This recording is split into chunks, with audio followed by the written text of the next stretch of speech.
Assalamualaikum warahmatullahi wabarakatuh. Saya Budi Setiawan, jurusan Teknik Informatika semester 5. Di sini saya akan menjelaskan tentang arsitektur organisasi komputer.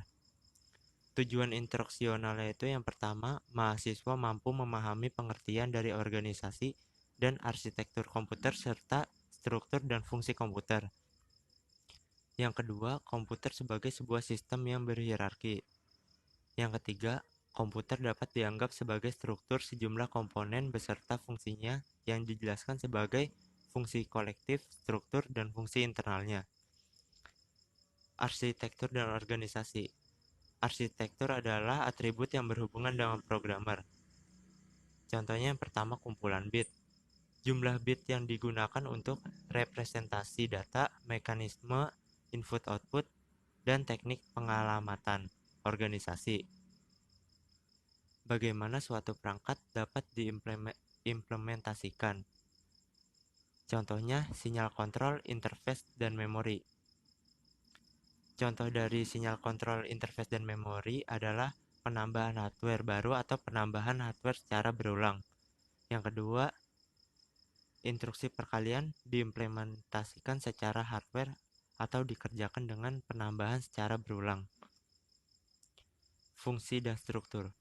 Fungsi merupakan operasi dari masing-masing komponen sebagai bagian dari struktur. Struktur adalah bagaimana masing-masing komponen saling berhubungan satu sama lain. Fungsi komputer adalah sebagai pengolahan data, penyimpanan data, pemindahan data, dan kontrol. Evolusi komputer. Evolusi x86 generasi 1. Yang pertama 8080.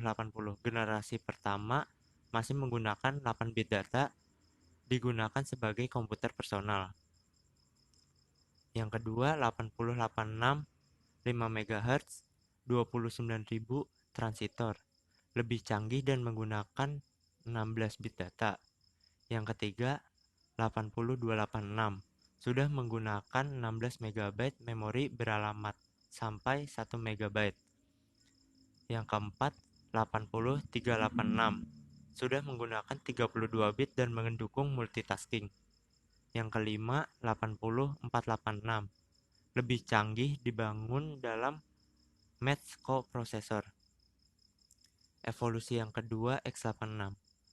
Di sini sudah menggunakan Pentium yang terdapat supersaklar, beberapa instruksi dieksekusi secara paralel.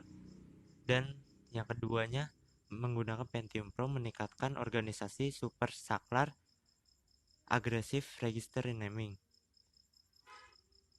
Updatean berikutnya menggunakan Pentium 2 yang terdapat MMX teknologi, grafik, video, dan pengolahan audio. Update berikutnya Pentium 3 penambahan instruksi untuk grafik 3D.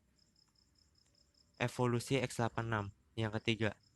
Di sini sudah menggunakan Pentium 4 penambahan perangkat multimedia. Core yang pertama kali digunakan dengan dual core.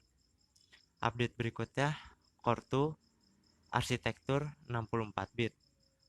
Dan update berikutnya lagi Core 2 Quad 3 GHz 820 juta transistor, 4 prosesor dalam satu chip.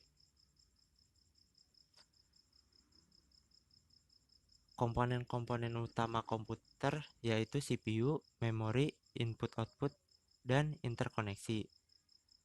Efek dari perkembangan teknologi IC meningkatkan kecepatan prosesor, menambah ukuran dan kecepatan, perubahan organisasi dan arsitektur prosesor.